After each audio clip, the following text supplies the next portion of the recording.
100페이지에 읽을 차례인 것 같은데요. 100페이지.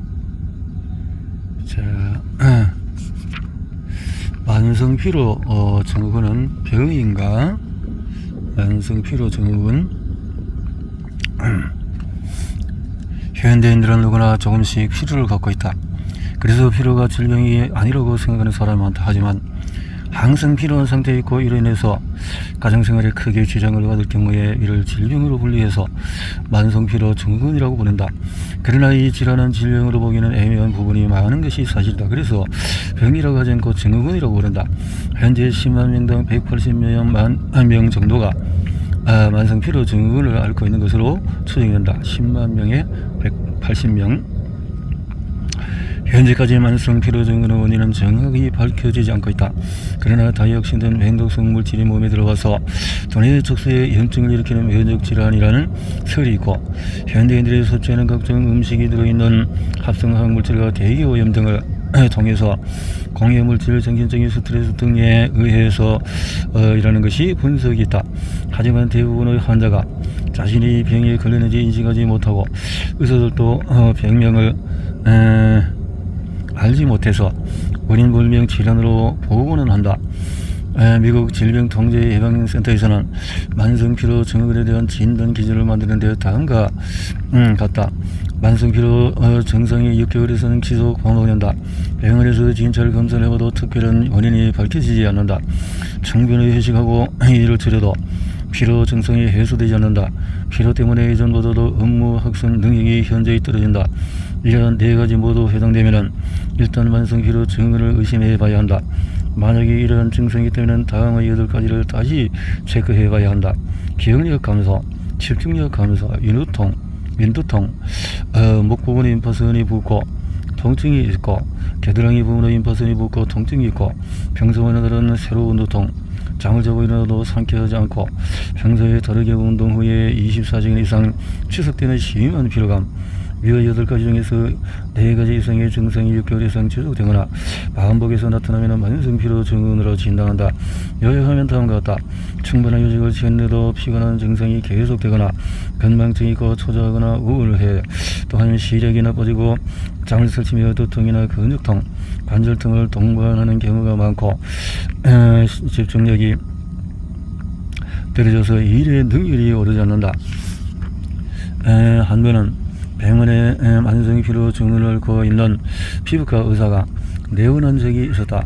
그는 20년 동안에 쉬지 않고 일한 결과 휠체어에 탈 정도로 온몸에 힘이 없고 온몸의 근육은 다 말라버렸으며 아무것도 하고 싶지 않은 생각만 들게 되었다. 그래서 결국 피부과 의사의 길도 접어야 했다.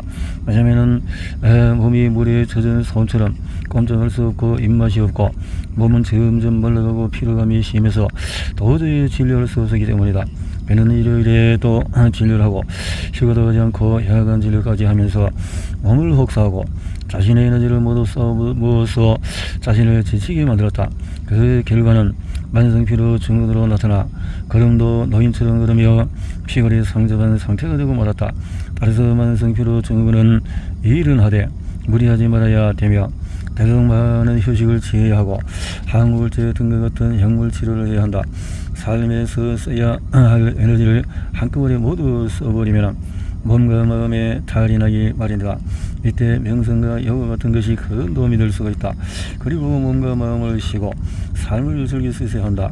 그것만이 만성피로 증후군의 예방법이자 치료법이다.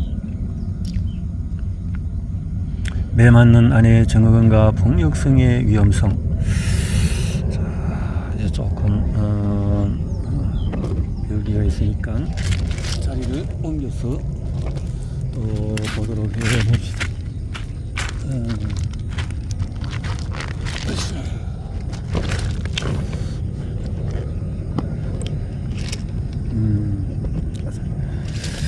매 맞는 아내의 증후군과 폭력의 위험성. 매 맞는 아내의 증후군이라는 이론이 있다. 심리학자 리노워크가 주장한 개념으로 물리적, 심리적으로, 폭력으로 오랫동안 고통을 당한 여성들 사이에 나타나는 심리적인 후유증을 통틀어서 말한다. 이들이 겪는 심리적인 성격은 아무것도 할 수 없도록 무리없게 합니다. 이들은 폭력을 거스르는 생각보다도 폭력 안에서 생존하는 방법만을 생각한다. 또한 결혼 생활의 중심은 남편이라는 전통적인 결혼관을 갖고 있다. 그리고 오랜 폭력으로 인해서 낮은 자존감과 우울감을 갖고 있다. 매 맞는 아내의 증언은 주로 법정에서 가정 내에서 계속되는 폭력을 견디지 못하고 남편을 살해한 여성들을 변론할 때 그런 되었다. 변호사들은 매 맞는 아내의 증언을 앓고 있는 여성이 지속적인 폭력과 목숨을 잃을 정도의 심한 신체의 손상을 받고 있는 상태에서 저지른 살인이라고 정했다.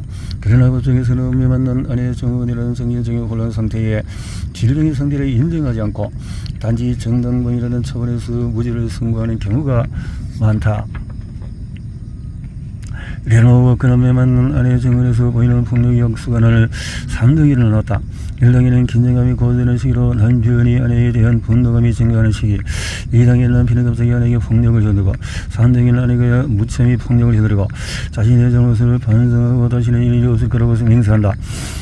이때 매 맞는 아내의 증언이라고 할 수 있는 경우는 이런 악순환이 2차례 정도 반복되는 때다. 그런데 문제는 시간이 지날수록 폭력의 강도와 횟수가 증가되며 나중에는 세 번째 단계가 아예 없어지게 된다. 따라서 이런 관계가 길어질수록 여성들은 위험한 상태에 놓이게 된다. 가정 내의 폭력은 대부분 오랜 시간 동안 지속되거나 아내가 집에서 도망치거나 이혼으로 길은 생활의 파트너를 맞이하는 결과에 이른다. 그러나 아내가 폭력을 인해서 죽는 경우가 많다. 다시 말해서 남편이 폭력을 이루기 시작하면 나아지는 경우가 드물다는 것이다. 매 맞는 아내의 증언을 앓고 있는 여성의 경우에 남편이 분노 조절 장애가 있는 경우가 많다.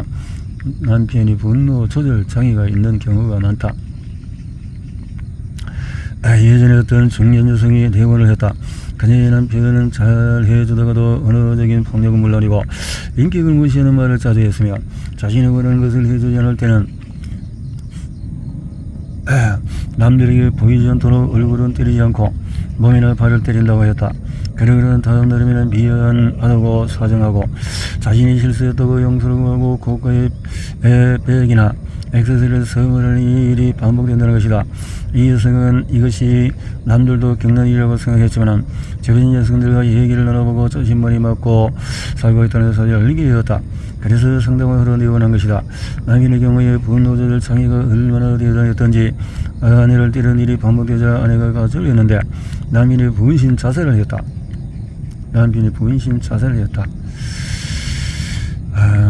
배우자에 대한 분노감을 이기지 못해서 자의를 한 예이다. 가장 중요한 것은 결혼생활 초기에 배우자가 의례적인 폭력뿐만 아니라 물리적인 폭력을 행사할 경우에 단호하게 싫다는 표현을 해야 한다는 점이다. 여기서 가장 싸움쟁이 일어날 수 있는 일이고 용서를 많이 받아주지 않은 행동이 반복되면은 남편의 폭력은 일상화되는 경우가 많다. 분노 조절 장애가 심한 배우자의 경우에 목숨을 위협할 정도로 심한 폭력을 행사하는 경우가 많다. 이럴 때는 무조건 법적인 도움을 받아야 하며 매 맞는 아내들이나 남편에게 괴롭힘을 당하는 아내들을 돌봐주는 쉼터로 빨리 가서 도움을 청하고 그것에서 법적인 분쟁을 준비해야 한다. 그리고 평소에 맞았던 것에 대한 진단서를 모은다거나 맞은 상처에 대한 사진 같은 증거를 남겨 법정에서 유리하게 작용할 만한 증거를 준비해야 한다. 우리는 살인으로는 사형이 당하는 일이라고 생각하지만 실제로는 가정 내의 폭력으로 인한 살인율이 매우 높다는 점을 명심해야 한다. 그럴 수 있겠네.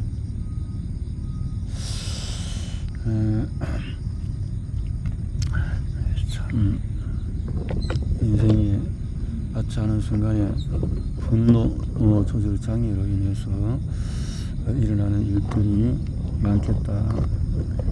내 자신도 좀 그런 분노 조절 장애의 어떤 성향이 좀 젊었을 때는 있었지 않나 이런 생각이 들 정도로 내 자신을 살펴봅니다. 명성이 긴장기관에 미치는 탁월한 효과. 명상은 종류도 많고 방법도 많지만 그 장점은 유사하다. 미국 명문 병원으로 꼽히는 메이오 클리닉에서는 명성이 얼마나 이점이 많은지에 대한 자료를 내놓았다. 명성은 간단하고 빠르게 스트레스를 줄여줍니다. 스트레스는 뇌경색, 신경색 혈압을 높이고 동맥경화를 일으킬 뿐만 아니라 장기적인 스트레스는 암까지 유발합니다. 명성은 하루에 쌓이는 스트레스를 빨리 줄여주며 마음의 평화를 찾아줍니다. 만약에 스트레스가 신경을 매우 예민하게 하고 걱정을 끊임없이 벌한다면 명상을 해보세요. 몇 분을 투자하더라도 마음의 평화가 진정 효과가 뛰어나기 때문입니다. 또한 명상은 돈이 들지 않으면서 매우 간단하며 어디서든지 할 수 있습니다. 예를 들어서 걷는 동안에 버스를 타고 가는 도중에, 병원에서 자기 차례를 기다리고 있을 때에, 심지어 비즈니스 미팅 장소에서도 할 수 있습니다. 명상의 역사는 수천 년이 넘습니다. 명상은 원래 신성하고 신비로운 삶의 힘을 이해하기 위해서 개발된 것입니다. 고대의 정교적인 의식 비슷한 것이었습니다. 정신에 대해서 긴장이 오는 것 바로 몸에 영향을 주게 할 수밖에 없습니다. 명상 깊은 상태의 이완 상태와 마음을 진정시키는 효과가 큰 방법입니다. 명상은 우리에게 진정과 마음의 평화 등 감정에도 도움을 줄 뿐만 아니라 신적인 건강에도 도움을 줍니다. 명상은 명상을 할 때만 효과가 있는 것이 아니라 지속적으로 우리 몸에 좋은 영향을 주기 때문에 명상 방석에서 일어나서 명상을 끝내더라도 효과를 지속시키는 효과가 있다. 또한 일부 질환에 대해서 증상을 개선하는 데 도움을 준다. 또 다음의 질환들은 스트레스에 아주 민감한 질환으로 명상이 도움이 된다. 전식 불안장애, 암, 만성 통증, 우울증, 심장질환, 고혈압, 감염성 대장증후군, 수면장애, 심한 두통 등이다. 또한 유실의 대학은 오랫동안에 명상을 한 사람은 내가 아주 잘 보존이 되어 있지만은 명상하지 않은 사람은 내가 내 나이에 따라서 줄어들었다는 연구 결과를 발표했다.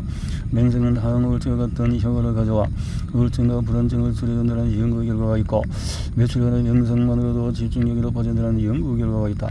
명상은 긴장을 이완하는 모든 방법을 통틀어 말하는 것이다. 따라서 명상하는 방법은 매우 다양하다.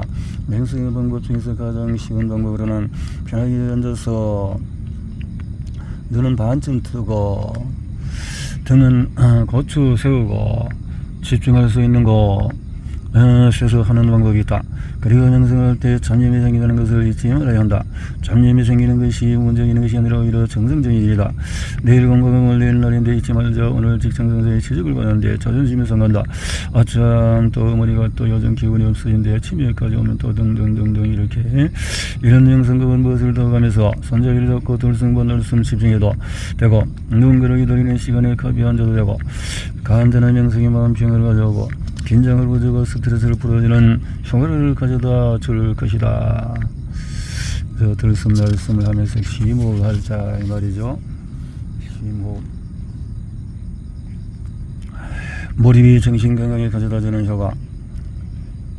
바쁜 현대에서 일을 살아가고 있는 우리는 어떤 일에 시간이 가는 줄 모르고 집중하는 것이 쉬운 일이 아니다. 직장에서의 과다한 업무, 또 인간관계에서 오는 스트레스, 일상생활에서 자질구레하게 처리해야 하는 일들, 사회생활에 위해서 참가해야 하는 각종 모임 등으로 인해서 시간적인 여유는 물론 정신적인 여유도 없기 때문이다. 따라서 현대인들의 마음은 항상 혼돈, 무질서 속에 놓여 있고 각종 스트레스에 노출되어 있다. 이런 혼란 상태를 극복하기 위해서 우리는 몰입을 할 수 있는 무언가를 찾게 된다. 우리가 흔히 몰입할 수 있는 이러한 독서, 운동, 화초, 가꾸기, 심리활동 등이다. 심리학자 미하이 직센터 미하이는 몰입의 즐거움에서 몰입의 경험을 의식이 경험의 의로 가득 차며 이 순간에 느끼는 것, 바라는 것, 생각하는 것이 하나로 어우러진다고 표현했다. 또한 그는 몰입하는 삶이 고조되는 순간의 행동이 물 흐르듯이 자연스럽게 이루어지는 느낌을 표현하는 말이라고 했다. 그래서 삶이 건조하고 무의미하게 흘러가는 것은 어떤 몰입할 수 있는 일을 찾지 못했기 때문이다. 또한 과거에 좋았던 기억이 사라져 현재를 살 수 없기 때문이기도 하다. 미하의 직센트 미하이는 몰입하기 위해서는 자신의 삶을 능동적으로 받아들여야 한다는 것을 강조했다. 그러면서 몰입의 경험은 환경적이거나 유전적인 요소가 아니며 삶에 대한 자신의 태도가 어떤지에 따라 달라지는 후천적인 요소라고 말했다. 사실 현재는 매우 바쁘게 살면서 행복감을 느끼거나 어렵다. 그래서 우리가 진정을 하고 싶고 즐길 수 있는 일을 찾게 된다면 그것에 몰입할 수 있으며 우리의 삶은 매우 활기차고 역동적으로 바뀔 수 있을 것이다. 자신이 좋아하는 일을 찾고 거기에 몰입하는 시간과 경험은 정신 건강에 도움이 되고 또 삶을 풍요롭게 하는 한 방법이 된다.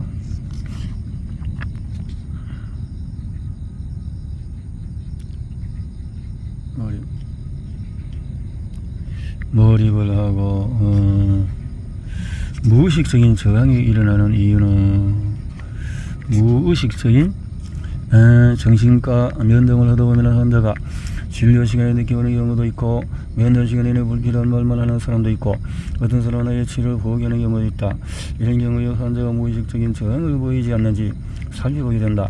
환자가 자신의 비밀스러운 것을 드러내는 것을 꺼리거나 증상이 모두 없어지는 것이 두려워서 치료가 진전되는 것을 두려워하는 것을 저항이라고 한다. 레지스턴스.